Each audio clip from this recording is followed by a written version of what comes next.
نہ کوئی تقریر کرے، نہ کوئی تدریس کرے، نہ کوئی پیری مریدی کرے، ختم ہو جائے اگر باتوں کی پرواہ ہو۔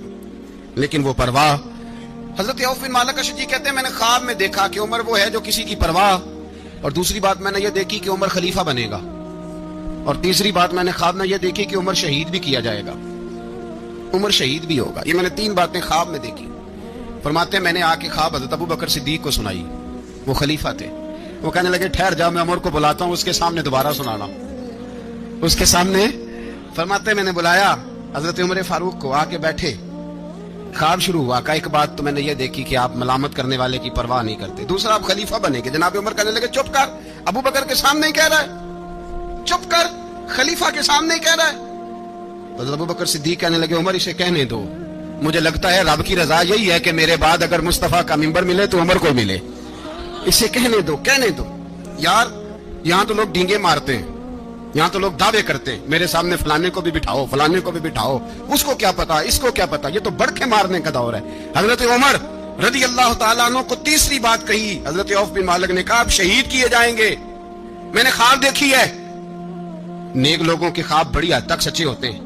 کہا میں نے خواب دیکھی ہے۔ تو حضرت عمر کہنے لگے شہید تو دلیر لوگ ہوتے ہیں، شہید تو دلیر، جسے سارا زمانہ دلیر کہہ رہا ہے وہ اپنے بارے میں کیا کہہ رہا ہے؟ کہتے ہیں شہید تو دلیر، میں تو کاہل سا آدمی ہوں، سست آدمی ہوں، میں تو اتنا کام ہی نہیں کرتا، تو یہ خواب تو نے جو ٹھیک ہے دیکھا ہے نا، پھر سے دیکھنا۔ تو ابو بکر صدیق فرمانے لگے عاجزی نہ کر، انکساری نہ کر، تو جو کہہ رہا ہے ٹھیک کہہ رہا ہے، لیکن مجھے سن کے شکر بھی ہوا ہے اور افسوس بھی ہوا ہے۔ افسوس اس بات کا کہ تیرے جیسا بطل عظیم چلا جائے گا، اور شکر اس بات کا کہ رب تجھے زندگی بھی اعزاز والی دے گا، اور شہادت کی موت دے کے اللہ تجھے موت بھی عزت والی عطا فرمائے گا۔ اللہ موت بھی تجھے عزت والی دے گا، تجھے کاہلوں جیسی موت اللہ۔ حضرت فاروق اعظم رضی اللہ، او بھائی یہاں تو اس زمانے کا سب سے بڑا مسئلہ پروٹوکول ہے۔ لوگوں کو پتا ہوتا ہے کامل پیر ہے، کامل مرشد ہے، لوگ نہیں جاتے۔ میں کسی کا مرید ہو جاؤں، میرا پروٹوکول کدھر گیا؟ پتا ہوتا ہے یہ کامل استاد ہے، میں اس کے پاس بیٹھوں گا تو میری تربیت کرے گا، لیکن لوگ شاگرد نہیں بنتے، میں کدھر گئی؟ یہ پروٹوکول کی مصیبت ہے نا، اس نے بڑے بڑے لوگ زیرو کر دیے، بڑے بڑے لوگ۔ اور یہ مت سمجھے کہ آپ کا وزیر اعظم پروٹوکول لیتا ہے یا آپ کا صدر پروٹوکول، وزراء، ایسی کوئی بات نہیں۔ ہم چھوٹے طبقے سے لے کر بڑے سارے پروٹوکول کے قائل ہیں۔ ہمارا تو داماد بھی کہتا ہے کہ مجھے پوچھا نہیں میں تمہارے گھر کیوں آؤں۔ ہمارا تو بھائی ہر شخص اعلان کرتا ہے پروٹوکول کا، فلانے نے عزت نہیں دی تو واپس آ جاؤ، فلانے نے سلوٹ نہیں کیا تو واپس آ جاؤ۔ لوگ جہاں سلوٹ کرنا چاہیے وہاں بھی سلوٹ کرانے کے قائل ہیں۔ پر حضرت عمر رضی اللہ تعالی، حضرت عمر کی سادگی اور پھر جناب عمر کی عاجزی، جب انسان اپنے اوپر سوار کر لیتا ہے نا، سوار کر لیتا ہے، میں بدکار پرانا خادم، کسے در ملی نہیں ٹوئی، تے واصف یار نے نظر جو کی تھی تے واصف ہی۔ میں اکثر سوچتا ہوں حضور نے جہاں بھی کہا نا، فرمایا میرے بعد نبی ہوتے تو خطاب کے بیٹے عمر ہوتے۔ حضور نے فرمایا عمر جس رستے سے جاتا ہے شیطان وہ رستہ بدل جاتا ہے۔ نبی پاک صلی اللہ علیہ وسلم نے فرمایا میرا عمر وہ ہے کہ اس کی زبان پر حق جاری ہے۔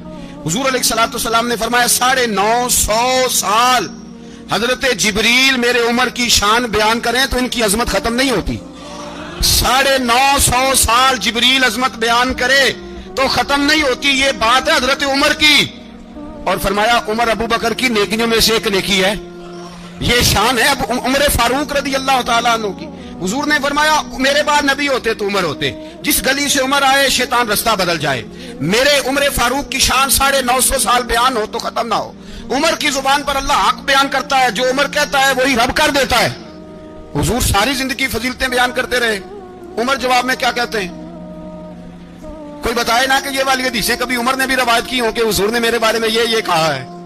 یہ روایتیں وہ روایت نہیں کرتے، ان سے جب لوگ کہتے عمر تیری بڑی بات ہے تو عمر رو پڑتے، کہتے میں تو اونٹ چرانے والے باپ کا بیٹا ہوں، میں تو اونٹ چرانے والے باپ کا بیٹا، اونٹ چرا۔ اس سے آگے عمر گئے ہی نہیں ساری زندگی، اس سے آگے لفظ ہی نہیں ادا کی۔ اور میں تو بھائی اونٹ چرانے والا، میرا باپ تو اونٹ چرایا کرتا تھا، 10 اونٹ تھے، میری ڈیوٹی ہوتی تھی، سنبھالے نہیں جاتے تھے، ابا ڈنڈوں سے مارتا تھا۔ ساری زندگی عمر حج کرنے گئے، ایک خشک تنا کھجور کا، عمر فاروق رضی اللہ تعالیٰ عنہ نے اس کو اپنے کلاوے میں لیا، رونے لگے۔ لوگوں نے کہا عمر کیا ہوا؟ فرمانے لگے یہاں میں اونٹ چرایا کرتا تھا، یہاں میں اونٹ چراتا تھا، 10 اونٹ سنبھالے نہیں جاتے تھے۔ دیکھو رسول اللہ کی شان، آج ساری امت چلانے کا طریقہ عطا فرما دیا ہے، ساری نظریے سے پیار۔